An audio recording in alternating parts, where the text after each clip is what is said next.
musharax xildhibaan Madiine Caamir ayaa shir jaraa'id ay warbaahinta u qabatay ku sheegtay in laga saaray doorashada xildhibaanada aqalka hoose ee Jowhar ka socota isla markaana booskii ay ku matalayso qoondada dumarka laga saaray. musharax Madiine Caamir ayaa shirkeeda jaraa'id waxa uu dhacay sida tan. anigoo ah Madiine Caamir Maxamed oo u sharaxan xilka xildhibaanka ee aqalka hoose kana soo jeeda beesha Harti Abgaal oo Bakar Gaamane waxaan halkaan rabaa inaan ummadda Soomaaliyeed u sheego intii taqaani intaan aqoonin doorashada loo sheegay dadban ee cadaaladda iyo ku dhisan hufnaanta ilaa maanta waxaan sheegaynaa in cadaalad meeshaan oolin in la soo siray in la lugooyay waxaana keenay baaqi dawladeena xukuumadeena ay nagu tiri gabdhaha qoontay leeyihiin aniga waxaan ka soo jeedaa gobolkan Shabeellada Hirshabeelle umaleyn maayo gabar iga xigta Hirshabeelle inay jirto ana uga horeeyay ilaa waan ka da'weynahay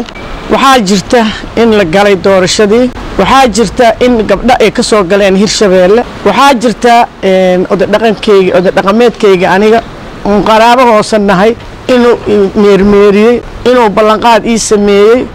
inaan kursiga heli karo inuu ugu dhiirigeliyay ugu dambeystina uu yiri gabar ma qabno ma dhalno mana lihin mana dhalin taasi waxay meel ka dhac ku tahay hanaanka doorashooyinka dadban ee lagu heshiiyay iyo ballantii madasha qaranka waxaan sidoo kale ka cabanayaa haddii ay beesha aan ka soo jeedo beelaha ah ee gabdhihii qoondadooda heleen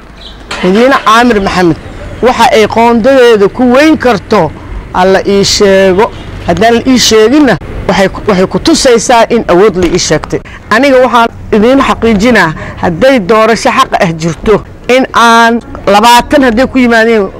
jifadeyda oo rag ah inaan la tartami karo kana qaadan karo waa hubataas bal erga aniga aanan u tagi karin ee ergadeyda i dooranaysa ee jifadeyda ah ee aanan u sheegi karin waxa aan rabo inaan qabto barnaamijkayga waxay ugu dooranayaan siday ii dooranayaan bal ergo inta meel lagu xareestay aan loona geli karin kuuna soo bixi karin kii soo baxa banaanka tuuganimo ku soo baxana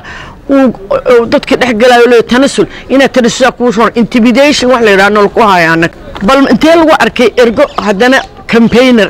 oo campaign sameynayso xaqdarraana haysata xaqdarradaas qof kasta oo u jeeda maanta hadii la iska